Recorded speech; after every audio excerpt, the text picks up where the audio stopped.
The Princess and the Forbidden Drummer.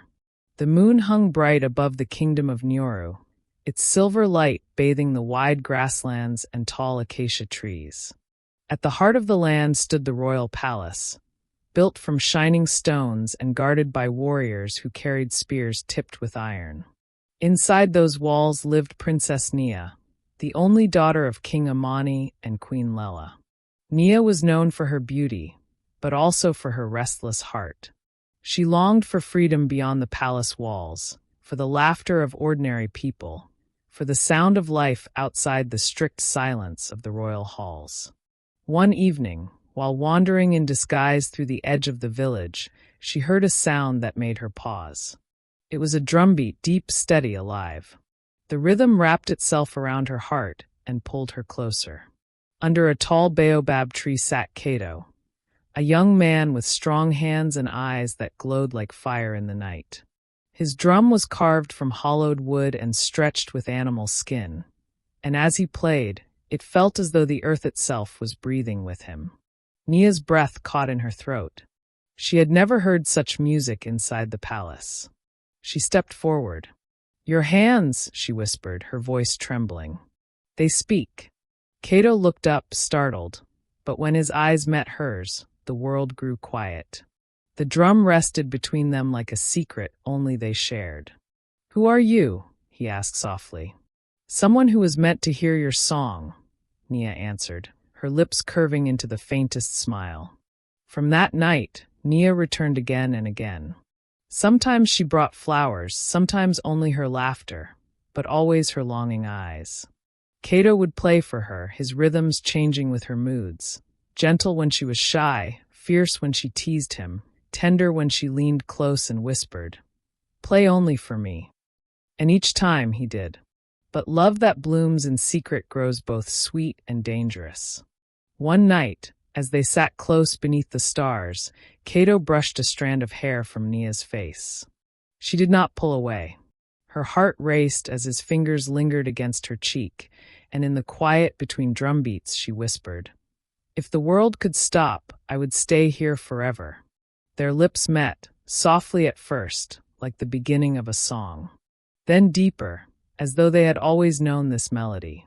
When they pulled apart, the night seemed brighter, and the air tasted of promise. Yet shadows were waiting.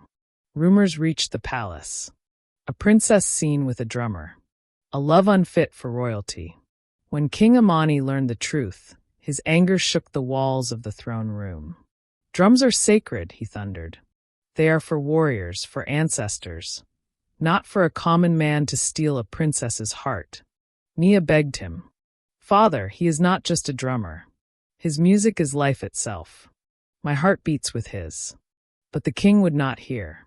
Kato was dragged before the court, his drum taken from him. "You will never touch this again," the king declared. "And you will never see my daughter." That night, silence fell heavy upon the land. The wind stilled. The birds refused to sing. Even the rivers seemed to lose their voice. The kingdom grew restless, for the earth itself seemed cursed. Nia wept in her chambers. Without Kato's music, even her dreams felt empty. But love does not die in silence. She escaped the palace, running barefoot through the night until she found him, sitting by the baobab tree with broken hands and eyes full of sorrow. She took his hands in hers, pressing her lips to his scars. "Play for me," she begged. "Even if it breaks the world, play." With trembling fingers, Kato struck the drum once more. The rhythm was weak at first, but as Nia laid her head against his chest and whispered, "I am yours always," the beat grew stronger. The sound rolled across the land like thunder, stirring the wind, waking the birds, and breaking the curse of silence. Light poured into the night sky, as though the ancestors themselves danced to the rhythm of their love. The king, watching from his palace, felt his pride melt.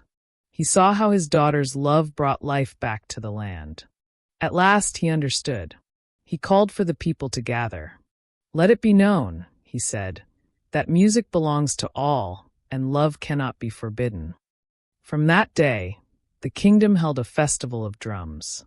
Men, women, and children played together under the stars, and at the center of it all stood Princess Nia and Kato, their hands entwined, their hearts forever beating as one.